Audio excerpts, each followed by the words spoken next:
I was misdiagnosed with MS at the beginning of this year. Can you just be a little more mindful when, like, I have my period? And he was like, you were exposed to 3 different types of mold that were 3 times the amount that should ever be in your system. Wow. Why do you think we're the only ones? Do you feel like men, partners can step up a little bit more to help? Or do you feel like they should be the provider, mom holds down the fort at home?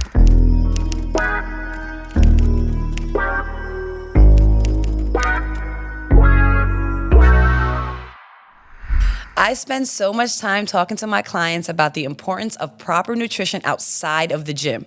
And the number one area of struggle is not getting enough protein. So Boss and Kevin developed Vita Hustle 1 superfoods for this very reason.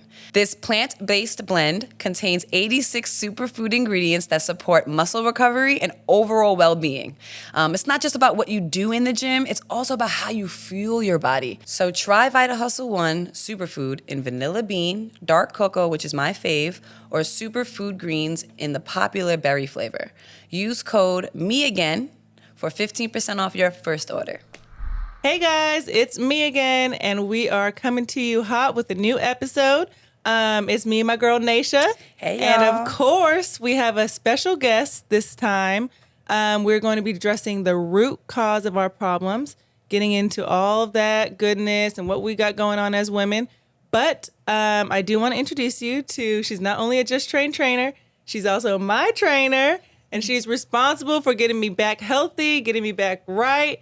And I'm excited to have her on. So this is Alexis. Yes, thank you guys for having me. Of course, of course. So today I just want to talk to you about, we're going to go into like the root cause of what we as women have going on. But first off, what things do you guys feel like women go through that are often like overlooked, things that we can't talk about? Everything. Leave it at Seriously. I agree. So let's get into that. When you say everything, what do you mean? I feel like it could be, it can range from a lot of different things. I just feel like we're a little bit underlooked in a sense of all we do, all the load that we take on, because we do it so well. Right. So when we can't start to crumble in a sense, it's like, well, you got it. You do it well. I work with a lot of moms, you being one of them, and you being someone that had you were pregnant for 3 years straight. Right. I'm like, it was mind blowing, but like how your body. Not by choice. Just kidding. How your body recovered was like truly fascinating. Yeah. But I work with a lot of moms, and I think we've had these conversations. It's just like naturally after you give birth, all you're looking at is, well, you're exhausted. Mm-hmm. You know, Cooked. and then you're looking at the way you look. Mm-hmm. You're hating your body, and then I think moms during this transition period of becoming a mom, motherhood, they need to give themselves more grace. Mm-hmm. So it was like you were 3 weeks postpartum, and you're like, my body looks like shit. It is so true, though. She's like, and so I'm like, Dom, you literally had a kid 3 weeks ago. Like, give yourself grace. Mm-hmm. Like, you have to give yourself grace. And I think one of the main things that I try to advise my clients when they're going through transitions like this too is, 1, give yourself grace, but 2, you have to change your perspective. Like, when you were an athlete and growing up, or like before you had kids, like you were training to look good. Like, I'm training to be sexy. Like, that was the goal. It was all about aesthetics. And so for me, like, even me, I don't even have kids yet, but like my mind shift around working out has completely changed. It's no longer to like look good and like for the aesthetic reasons. My focus is on my mental state. Yeah. Like, what is this doing for me mentally? Like, and as a mom, I'm sure you can relate, like, you don't have much time for yourself. Mm-mm. So having that workout is like a form of self-care for you, and it's your release. Like, you're releasing endorphins, which is allowing you to feel better mentally, be in a better mental state for you to be the best version of yourself for you, for your husband, for your kids, you know? And so I think that that's the big thing, is just changing your mindset around like, why are you working out? Stop focusing on looking good and focus on what it's doing for you mentally. Yep. And if you do that, there's going to be a ripple effect. Like when you start feeling better, you're going to start looking better. And also, one of my main things too is like, I want to be here for my kids. For I want to be the best boy mom and running on the fields, and I want to be able to keep up with them and that kind of thing. Yeah. Same. So yeah, I mean, I had to change my mentality as far as why I was working out. I do want to try and get back to like, okay, I recognize who she is, but ultimately the main thing is to get back to my top tier health so that I can be there long term for my kids. And then also that I can have like the best active life with my kids. You know what I mean? For sure. But speaking of like being overlooked, I think it starts early on. Like I remember just having a period and still having to execute in the same fashion as if nothing was going on. Or relationships. I have this, I'll never forget, Boss and I were driving on the 101, Coldwater, driving, and we were like in an argument about something, and I was on my period. And I remember just saying like, you just never let me just like have a second. Like I'm on my period. I don't stress you out. You don't even know what's going on. And as soon as I said, it was like probably the first time I'd ever said that in like a few years of us dating. And he was like, oh, damn, my bad. Like he didn't know what to say back. But it was true because it's like I always kind of took the approach like, okay, just because I'm going through this every month or whatever's happening, to still not let it affect my relationships. I didn't want to walk in and give that bad energy to people and let it kind of create a negative environment or like a emotional environment. But it just became too much for me in the relationship. In that conversation of an argument that we were having, I'm like, hey, this is just too far. But so that's kind of like one of the first things. It's like that's immediately overlooked, right? Playing sports. We have to go out there. If you have a game and you're on your heavy day, it is what it is. You're out there. You have to go and play. I used to, right, and we're in a space where we can just talk about it because normally I would say it's too much information. But I initially first got on birth control because I was on my period for 7 weeks. At the same time, I was playing basketball, varsity, and I didn't understand. I would get so fatigued, so exhausted, to the point where one day I woke up and I fell down the steps. And because I was dizzy and I fell out. Go to the doctor. My iron level is so low, but I had been performing at this level for months, years, with having these period issues.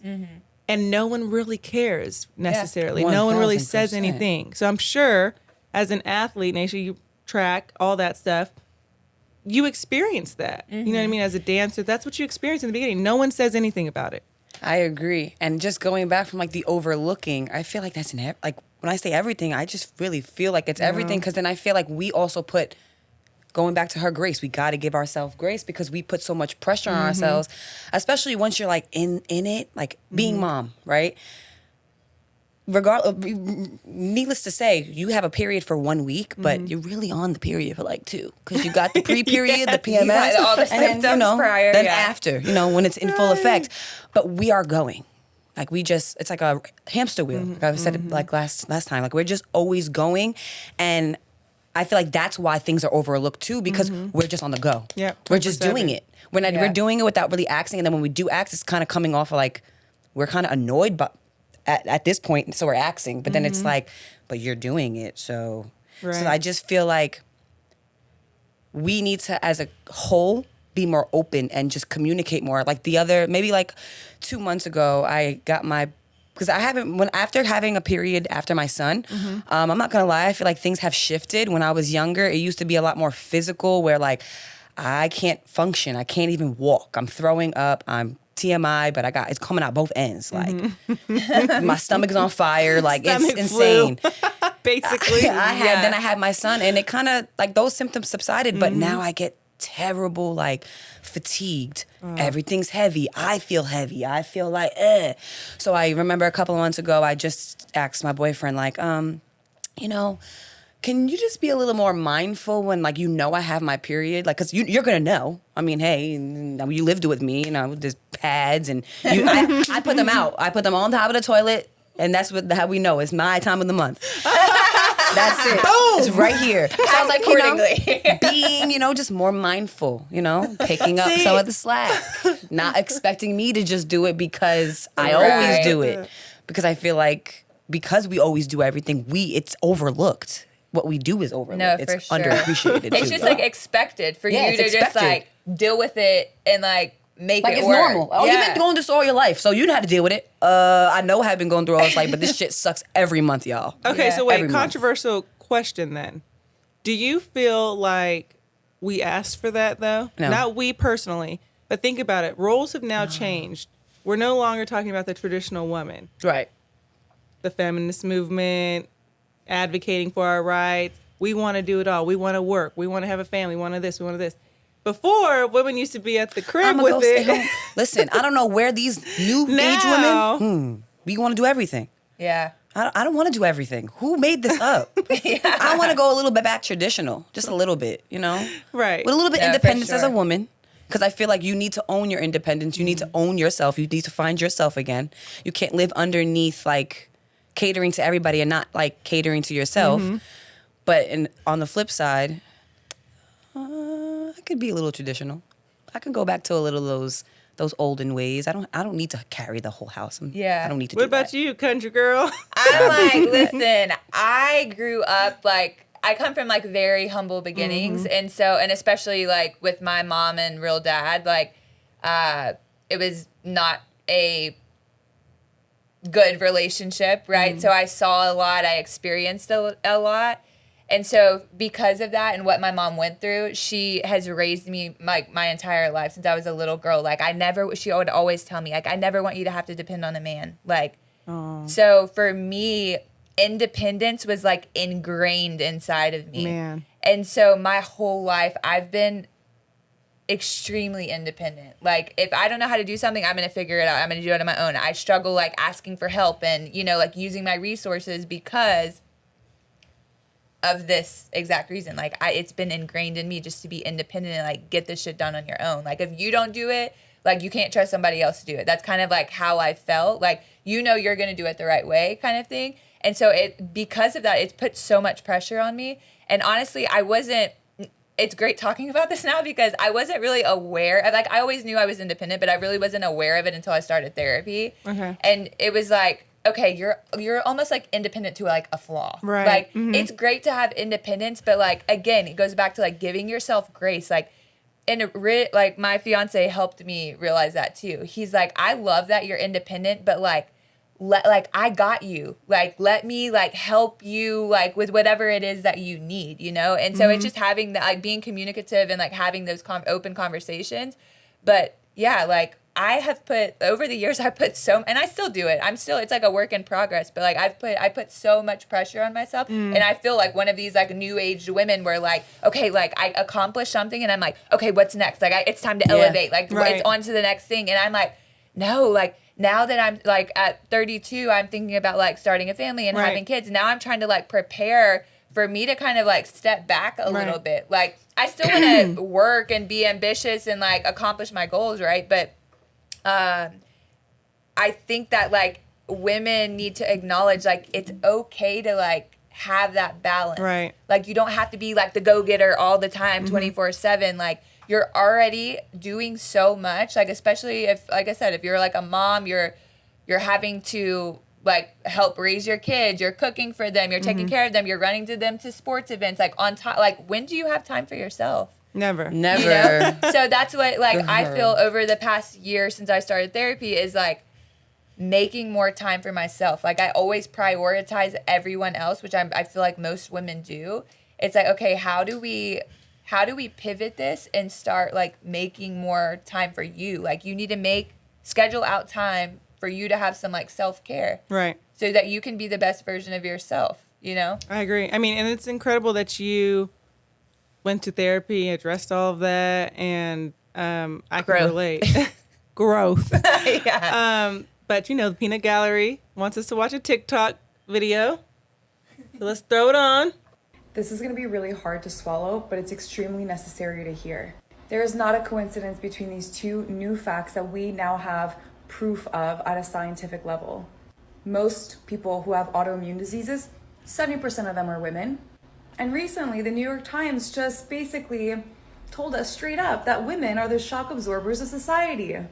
Meaning, there is a direct correlation between autoimmune diseases and women not understanding how to have emotional hygiene, emotional health, emotional intelligence, so that they don't take on everything all the time for everyone. It's not your job. Your job is to take care of you and to make sure that you have a solid foundation of your physical, emotional, spiritual, energetic, and mental health. That's a non-negotiable. Things need to change in the society, and it starts with you. Not me getting emotional. I'm like over here like teary-eyed because I'm like. But you know what I actually first take from that is,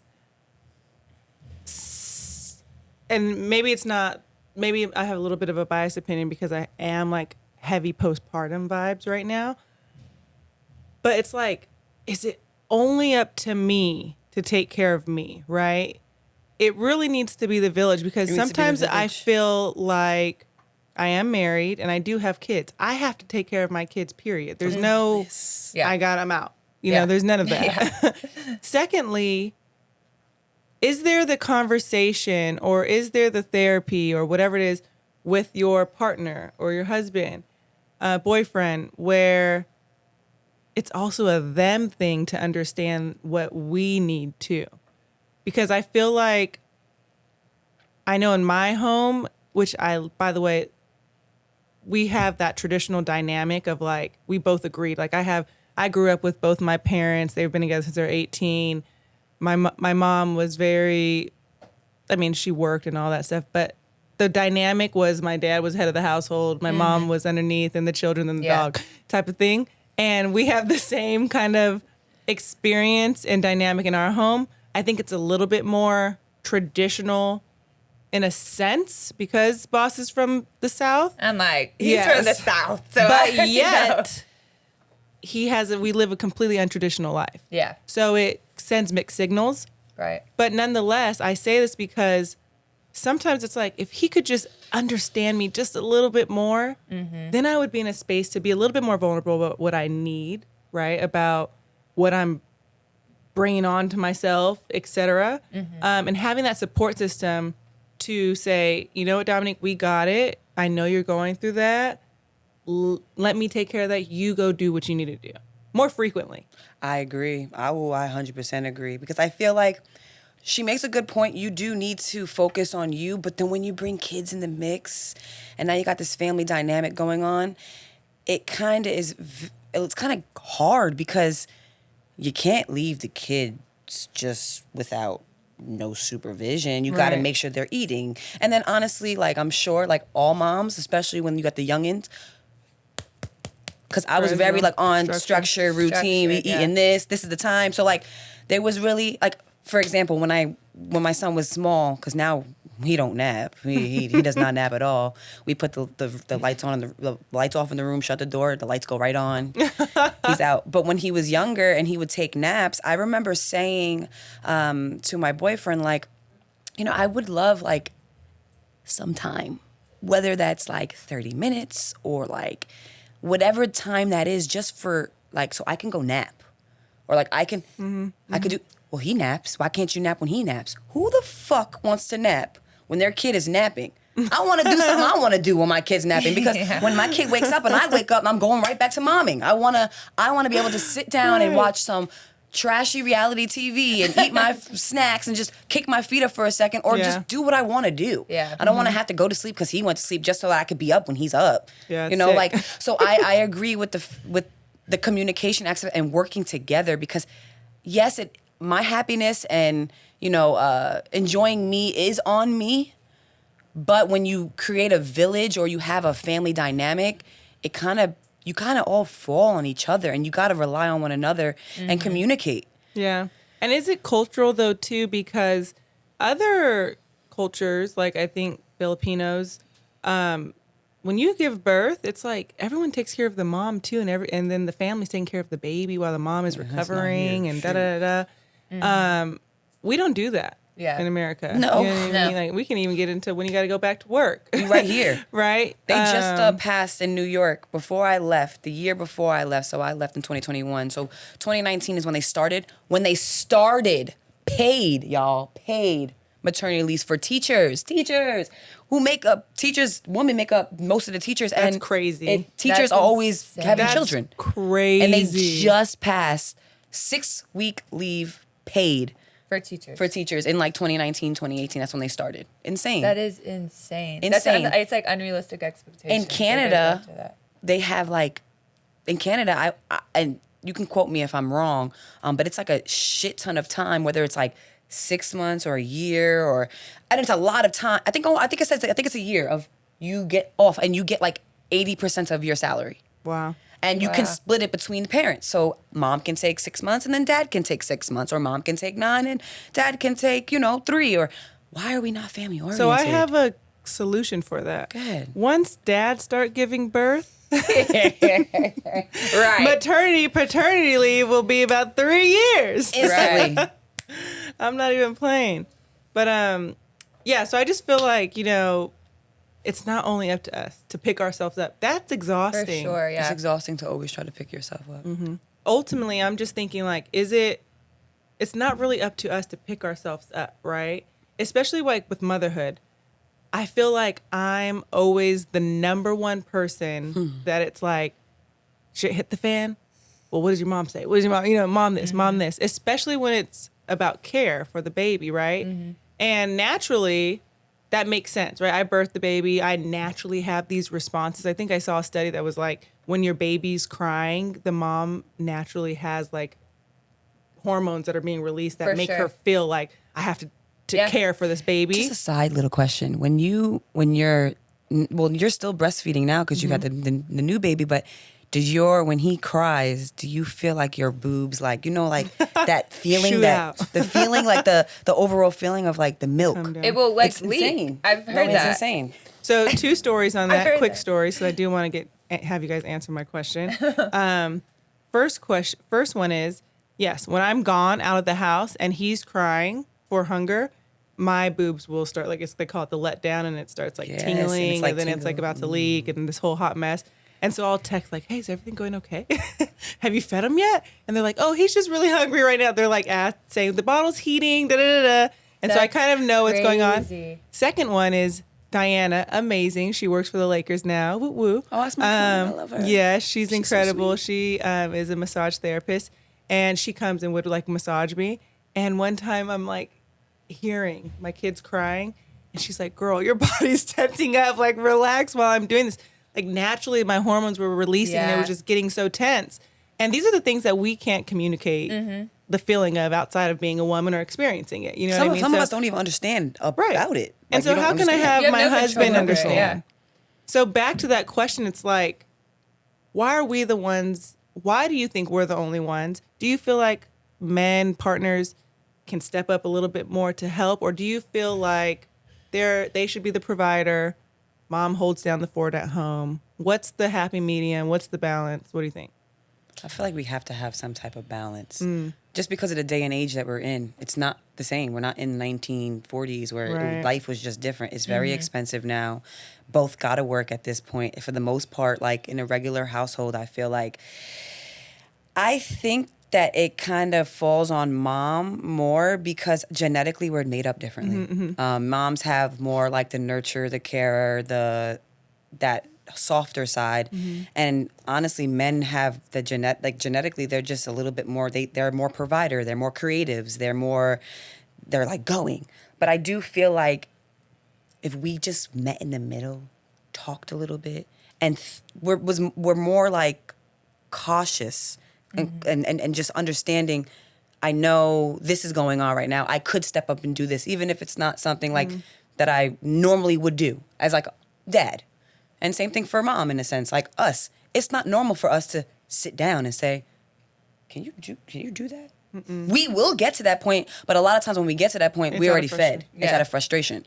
So I feel like just being better at communicating, it might help. But I think that there's a difference for a reason. I think we're very different humans. Yeah. Yeah. No, definitely. I agree. I think that you took the words out of my mouth. Biologically, like, men are the like hunters and providers. Yep. Biologically, women are the nurturers. So it's like, you can't change that. That's just like, it is what it is. But I think, so that's why I believe it boils down to like communication. Yeah. And so it doesn't mean that, you can be the hunter, the provider, and we can be the nurturers, but like, that doesn't mean you can't like change or help with certain things, but it boils down to communication and not, I feel like as women, a lot of times it's like you stress these things that you're like wanting them to do or help with, and then they don't do it, and then you do it out of frustration. Yep. It's like you end up, like, you have to have like a conversation, like expressing like how you're feeling, how it's making you feel, and what it would do for you by them helping you with whatever it is that you're needing help with, right?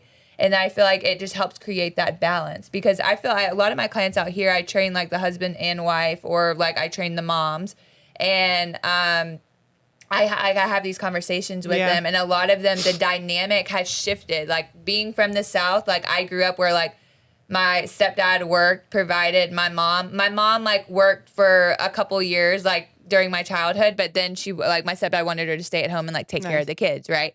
So I think like traditionally that's just like what it's always been. But I mean, we're in the 21st century now, and there's like a shift. And so I think that this dynamic that people have in their household now is way more healthier, not only for like the family, but for like your relationship as well. I, to answer my opinion on that is, I agree. I think that we're biologically two different people. I think that women do give the best care, obviously, for their infant children, their babies. I think I'm actually all for the traditional aspect of like, you go out and you provide. I stay home with the kids. I run the house. I'm the pillar of the house. But I think that sometimes the missing part is the support. Right. I don't necessarily need you to go breastfeed the baby. I don't need you necessarily to be up all night. But if I know that you're doing this with me, you're supporting me in this, just like I want to make sure that I'm supporting you, I think it just clears the air, right? For sure. You feel appreciated. You feel like just you're not taken for granted. There. Yeah. Because let me tell you something, I'm not about to go stand on the front line of defense if we go to war. That's on you. You know what I mean? I think there's those. Men have their role and women have their role. You know what I mean? For sure. And, I'm not for the whole women want to be men, well, not that part. Let me clarify. I'm not for, I want to get into that. I'm not for the whole, women taking on the male duties and men having to take the female duties, the motherly duties. I think that you have a balance. Right. You have your dynamic. Both need to support each other in the household. And then, at the end of the day, I feel like it's like whatever works best for you. Like, what may work for you may not work for me. What may work for you may not work for either of us. Like, it's figuring out like what dynamic works best for you and your family. Okay. Okay. So with that, how do you guys feel? So I want you to hit the hotline. What are your thoughts on household duties, the dynamic of the home? Should men step up more with the infant babies? Should the females be out working 60-hour weeks? You guys let us know. Interested to hear what you have going on at home, and then we'll talk about it soon. Okay, so I can't stand using plastic water bottles. Path is the first refillable and 100% recyclable bottled water packaged in a sleek and sturdy aluminum container, which I love. They make it easy for our family to feel good about making a positive impact on the environment, including our kids. Also, their bottles are fully customizable. There's this one particular limited edition Path water bottle featuring the Ninja Turtle characters. My boys absolutely love it. They actually fight over who gets to have it, and it's just a great way to teach them and the next generation the importance of reuse. And you can create your own custom path water bottle for your next event. I was actually just thinking about it. I wish for all of our 3 gender reveals that we were able to have a team girl or team boy water bottle for the party. Of course, it would have been all team boys. But so visit drinkpathwater.com to check out the coolest designs and to create your own today. Okay, so Alexis, this is what I really want to get into because your journey just as of late has been extremely inspiring. To watch your diligence and your discipline and your advocating yourself, I'm sorry, my words are terrible. It's mom brain. But to see you be an advocate for yourself through your journey just now is truly inspiring, has been very motivating. Guys, it came at a time where I just had my baby, or I was about to have my baby, so I'm leaning on Alexis for help. And really, she needed my help.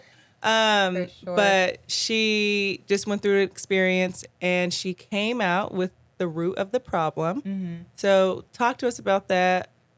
Give us some tips. And let's get into that. Your story.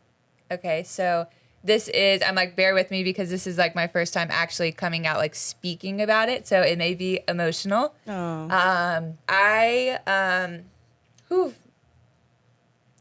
The beginning of this year was, I've had a lot of defining moments in my life that have been what I guess you would consider like me again moments, right? But at the beginning of this year was probably the most impactful me again moment. And for those of you that don't know already, I was misdiagnosed with MS at the beginning of this year. And that was a complete whirlwind, like turned my world upside down because for me, So I, like my whole life, I've advocated for health. I pride myself on like taking care of my body, helping other people take care of their body. And so for this to happen to me, I'm like, how? Why? Like, why is this happening right now? And so, yeah, I was misdiagnosed with MS. I went through a roller coaster of like going to millions of different doctors, neurologists that were all telling me that they were 98% sure that this is what I had. And the reason being was because of my MRIs. My MRIs came back, and I had lesions on my brain stem, my cervical spine, and my thoracic spine. Which real quick, Alexis. Yeah. Can you just explain what led you to go to the doctor at first? Oh, yeah, no, for sure. So, sorry. It's okay. So initially what happened at the beginning of the year, my first symptom was I woke up on February 5th, and I was perfectly fine, actually.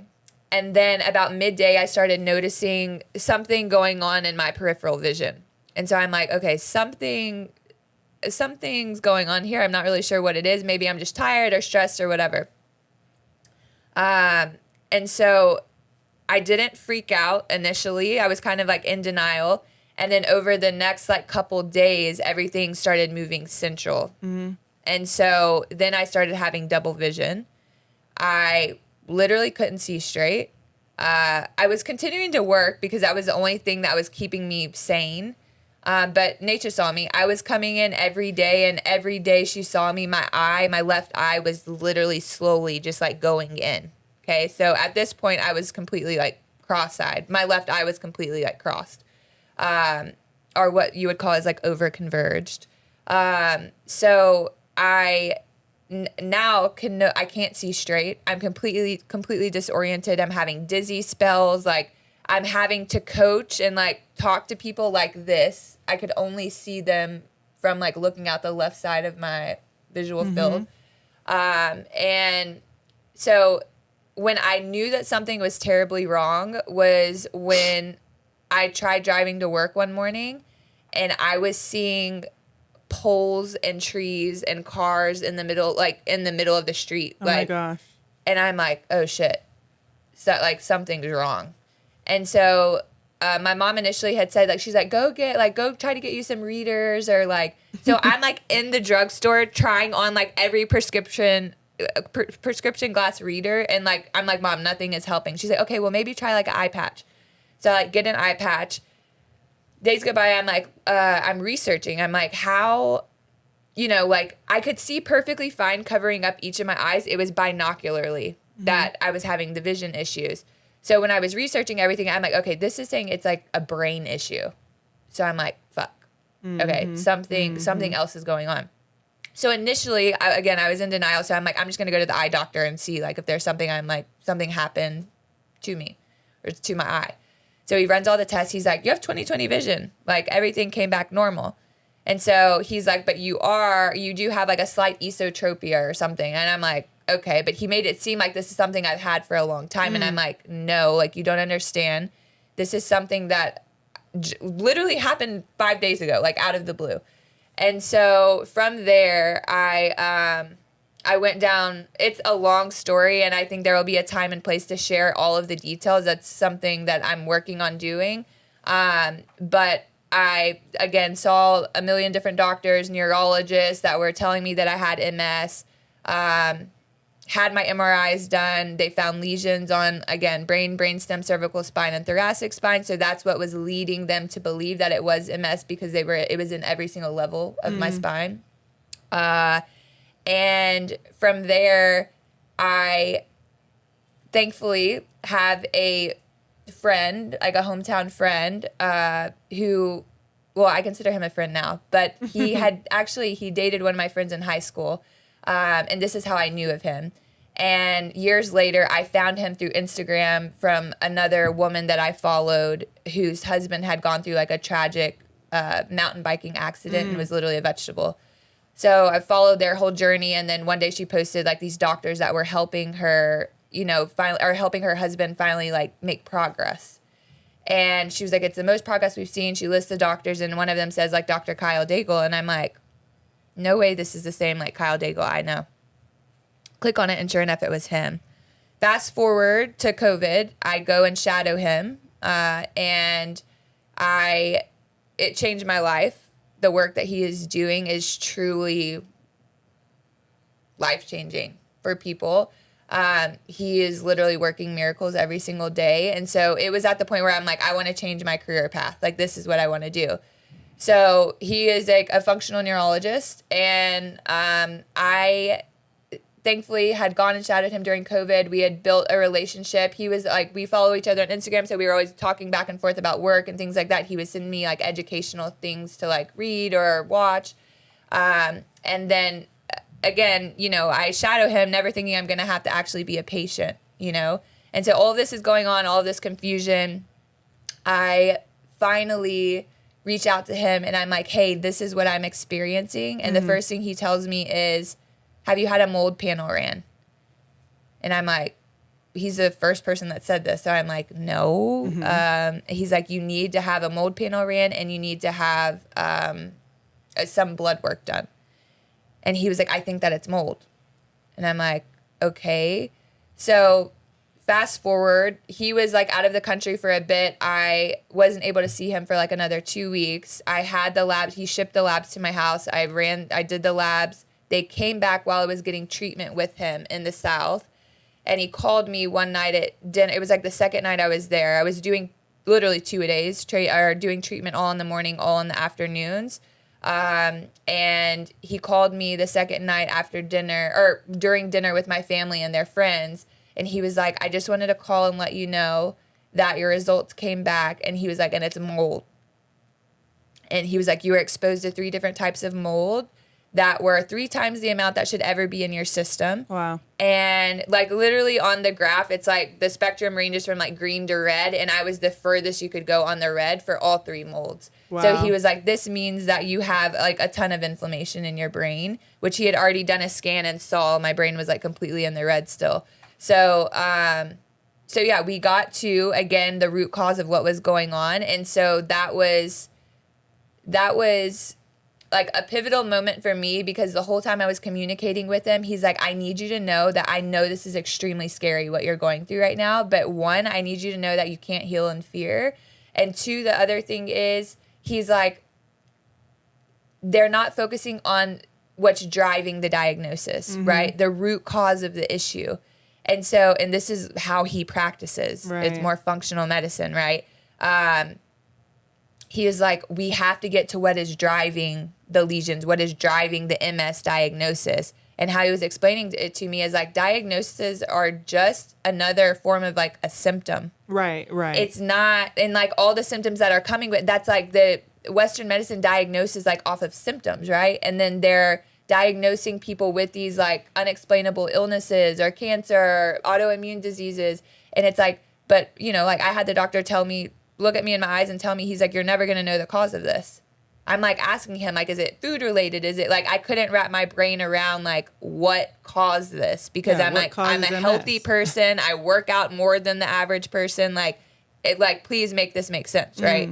And so, when Kyle told me that, and he's like, you have to get to the root cause. And I'm like, this is how I practice even with my training. Like when I'm dealing with people that have injuries, it's getting, you know, the site of the pain is never the actual injury. It's usually coming from somewhere above or below. So it's like, I always say that to my clients, like, we have to get to the root cause of the issue, right? So this like hit home for me when he said that. So then once we found that the root cause was mold, he's like, all we have to do is we work backwards. Now you know the cause, you treat the mold, and he's like, I'm telling you, all the symptoms, the lesions, everything is going to go away.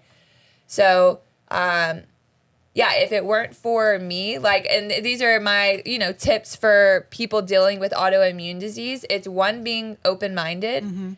Two, you have to advocate for yourself. Yeah. Because what I always, and I, you know, my mom is very like traditional when it comes to medicine and things like that. She just, I feel as a society, we've been trained to just believe everything our doctor says, you know? And so my mom was like, we were butting heads when I'm telling her, like, in the hospital, I'm like, I just need to see Dr. Kyle. Like, I'm telling you, I just need to see him. And she's like, I really think you need to listen to what your doctors are saying. And it was really, really crazy. Like, so now that my mom has experienced Dr. Kyle, she's like, oh my, like, if anything bad happens to me, like, I'm going to him, you know?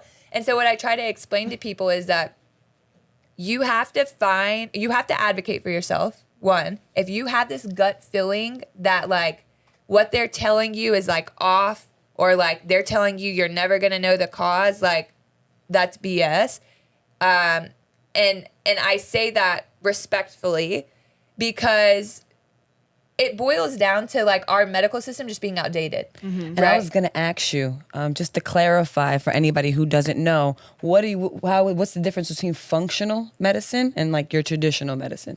So that's exactly what I was about to get into. So at first I was so frustrated about all of this because I'm like, how did they miss this? Like, how do you diagnose with someone with autoimmune disease? You tell them they have this disease and now you're trying to put them on all this medication. Right. Like, but what I came to like reckon with is like, you can't be mad at them, because at the end of the day, when you look at it, it's that the system is outdated. It's not their fault. This is how they're trained. Like, Western medicine is very like reactive. Right? And so they're treating symptoms, they're treating diagnoses, but they're not treating the actual cause of the issue. And so I talked to Dr. Kyle about this too. It's like a lot of times like Western medicine is more so for like emergencies. Like if you're in a car accident, or like you're having a baby, or like, you know, you have an actual emergency, like you fell off something and broke your arm or whatever.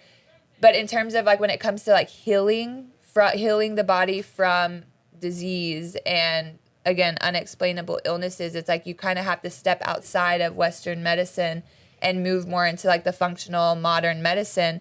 And these people are just, their objective is to get to the root cause of like what is going on. Nice. So that's really like the main difference, is that Western medicine is, again, more reactive, treating symptoms. It's not getting to like the root cause of what is going on. And functional medicine and like more modern medicine, like that is the whole objective. Is like the body. I always say that is like, if something's going on or you're feeling a type of way or you're having symptoms with something, it's like something is imposing a threat on your brain or body, and your body is reacting this way, right? So it's like the goal is to figure out what is that threat, like what is imposing a threat on the brain and body. So once you figure that out and you treat that thing, then your body we have a God-given innate ability to heal. Our body can actually heal and do what it's supposed to do. So. That's incredible. I mean, I think your journey is just so inspiring and motivating. Thank you. I know it took a lot of faith you know. Oh, for sure. A lot of prayer. I wouldn't have got through. It goes back to the independence thing. Like, I've been independent my whole life. And in a sense, my independence was stripped away from me. Like, I could no longer drive. I could thank God for my mom and my fiance. Like, they legit were driving me to and from, like, my clients' homes, to the gym, like, picking me up for lunch, bringing me, like, that sense of independence was stripped away from me. And I feel like it was because it was a teaching moment, I feel, from God. Like, you've been independent your whole life. You've been trying to do this all on your own. Like, I need you to trust me and, like, lean on me. Like, I got you, you know? And so it was such, like, a pivotal moment. But, like, if it weren't for my faith, I would have never got through all of this. And you mentioned kind of your mom obviously being there for you, but also, like, kind of going back and forth, having different opinions. How did it affect your relationship with Rid, your fiance, going through the stage? I honestly feel like it brought us even closer. Like, this man got to my house and was like, and this was before we before we saw Dr. Kyle. He's, like, on the couch, like, doing my spoon exercise, all my eye drills with me, and, like, legit, we're just, like, breaking down, crying. Like, he was so scared and, like, worried too, but trying to be, like, that strong person for me and support system for me. So honestly, going through this, I feel brought us even closer. And it made me, I love him even more, you know, because it was scary for everybody. And so for him to just be there at such a critical moment of my life, like, it means the world. Girl, he's the one. I know. I can't wait to celebrate y'all. That's the crazy part too, is like, oh, this happened the year that I'm supposed to get married. Right. So I'm like, at the beginning of the year, I'm like in the middle of like trying to plan a wedding, and like I had to put everything on hold for 6.5 months. Yeah. So I'm like, I kept telling him, I'm like, am I going to be cross-eyed, like coming down the aisle? I'm like, am I going to even be able to see you? Like, so I was so worried. And he was like, Alexis, you're going to be fine. Like, we just have to keep praying. Like, this man was like praying over me every single day. Like, incredible. Just being like everything I needed in that moment in time. So update everybody on your current state. How are you feeling now? Yeah, so now I'm like, it's still got like tears rolling. It's like happy tears, but I am now 100% recovered. And so I'm super grateful for that. And so honestly, it's been a journey. It took 6.5 to 7 months for me to fully like feel recovered and back to my normal self. And so because of what I've went through, everything I experienced, what I've learned from dealing again with Western medicine, functional medicine, I am making it like my life's mission to share my story in order to educate and help other people, and hopefully save a lot of people's lives. I love that. Oh my gosh. I love that for you, Lex. And you're mold free. And I am mold free. Okay, can you also just give a few tips of just the few things that you said can give mold for people watching? Shit. Yeah, no, for sure. So for me personally, with the 3 different molds I had exposure to, 1 was food related and 2 were environmental. And this is a shit that like will blow your mind. Like, because at the end of the day, mold is everywhere. It's just like, what types of mold are you exposed to? And like, I'm a clean freak. So it's like, what do you mean? Like, I have mold exposure, you know? Like, I was like, what? Like, taken aback, like, what? No, like, I'm not, I felt like dirty. I'm dirty like, Alexis. Yeah, I'm like, what? Like, and so Kyle's like, no, mold lives everywhere. So one of my food related mold was, I believe, because of the type of mold it was aflatoxin B1, which is actually one of the most carcinogenic molds found in food. And it's often found in peanuts and oats. What I eat every day. So I was literally eating this every single day. Like, I would make oatmeal every morning, put peanut butter and like a few chocolate chips in it. Like, that was, and you know, I'd make eggs, turkey bacon with it. But like, I was eating that every single day. The other 2 were environmental. One of them I know for sure came from my washing machine, which I was like, wait, what? Kyle told me, he was like, what type of washer do you have? I'm like, a front load washer? He's like, it has mold. I'm like, what? No, like, I leave my door open. It doesn't smell or anything. And he's like, I'm telling you, they're notorious for carrying mold. He was like, when you get home, I want your mom to put a mask and gloves on, pull the rubber ring back, and I guarantee you that it's going to be in there. So my mom does it as soon as we get home. She pulls it back. Sure enough, there's like black spots all in there. And he was like, if it's in there, it's going to be all over your bedding. It's going to be all over your clothes. It's going to be all over everything. So he gave me a solution to use. Can you send that over this way? Yes. I gotta front load it, and then I when you will. told me that, He gave me the solution to use. I had to like wash all my bedding, my clothes, everything. Thank God my mom was there to help me with all of that. And the other one, another place that he said is notorious for carrying mold is gyms, actually. And he was like, it is what it is. Like, people are sweating. You have like, if you have turf and it's like the turf isn't getting like thoroughly cleaned, it's just like, and so what I thought was like, I was part of the whole like reconstruction process, right? So I was here when all the old turf was getting pulled up. And so what happens is when you like disrupt the mold spores are released, and then you inhale that stuff, and then it creates neurotoxins in the brain, right? Oh. So that's another place. But like, I mean, it can be found anywhere. I had a recent episode where I was at home. My parents live on a lake, and they have those like big mats that you lay out and you can like lay on the water. But all of those floats, mats, because they're next to water, there's moisture. I had saw like a couple spots, and it wasn't like, it was very vague, but I'm like very anal. I notice everything now. So what was crazy is the day after I had laid on it, I started getting a rash. So it's like now, because my body is mold free, I'm super sensitive if I get exposed to it. So I immediately know like my body will react, which is great because I'm like, I know exactly what to do. But I will share this. One thing that does kill mold is tea tree oil. So when that happened to me with the mat, I legit got tea tree oil and would rub it on my arm, and it was immediately better. Like, I woke up the next morning and it was 10 times better. So tea tree oil. I have tea tree oil going in my like diffusers now. I have with my washing machine even. I keep the door open. I take the drawer out, let it drain out, and I have a dehumidifier that I put up after every single load. So I'm like, yeah, mold is no longer living over here. Wow, that is so cool. I mean, it's really crazy incredible. Yeah. because like it can really happen like at any time. Yeah. Because it's like everywhere. No, Yeah. for sure. Dr. Kyle told me, he was like, the next wave of medical illnesses will be fungal infections.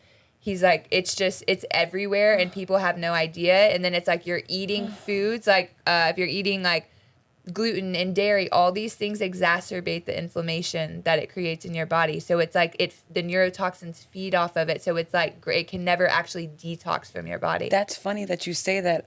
My whole life, from like 12 years old on, I've always had yeast infection issues to the point where like I will go to the doctors, the GYN, and they're like, oh, you have an infection. Let me write this. It was to the point where they were giving me, y'all know, the pill and the cream at the same time because it wasn't working. Oh. Remember? And then I was telling you, Interesting. and then I started like breaking out, and then it kind of subsided down there. And then it kind of traveled up in a sense where now if I get super stressed or I start eating like shit, I'll get like red bumps here, but they're not pimples. And I started like doing my little research, and they said it could be like a form of dermatitis from yeast. And then sometimes I'll get like itchy in the back. And I was just telling, I don't know who I was talking to, and I was saying I gotta figure this out myself, because if I'm going to the doctors, they're not doing anything for me, but giving me more medication when it's not really working. Nope. So it's like, why is my body doing this? What's the root cause? Yeah. So that's interesting that you said that. That's the key with all this stuff, is getting to like what is actually, like I always say this, like the inside controls the outside. So you have to figure out what the hell is going on inside from even like a cellular level. Right. Because if you just go to like your regular, they're not testing for this stuff. You're going to be like wasting your money. They're going to give you the runaround. You're going from doctor to doctor trying to figure out what the hell is going on. And it's like, you have to find someone who like specializes in this type of, and they practice like functional medicine, and their objective is to get to the root cause of what is going on. Well, Crazy. thank you so much, Alexis. I mean, hearing your stories not only just takes you through the ring of emotions, but it's also extremely educating. I feel like, dang, I gotta stop eating oatmeal, Girl. but I'm really so thankful for you to be vulnerable. Come on, and you never know. So many people could be experiencing the same things. No, for sure. So I also would encourage you guys to hit the hotline. And if you guys have any similar symptoms, mold exposure, symptoms you can't really identify, we'd love to hear from you. And you never know, some of her tips and tricks, some of her resources can benefit you guys. Yes, I'm like, reach out to me. I'm here to help. She's the best. Thanks, you guys, for joining us for another episode of Me Again. We're so happy to have Alexis on our show today. Yeah, thank you guys for having me. Of course. And of course, me and my girl Naisha will be back to you with another episode of Me Again. Stumbling over my words.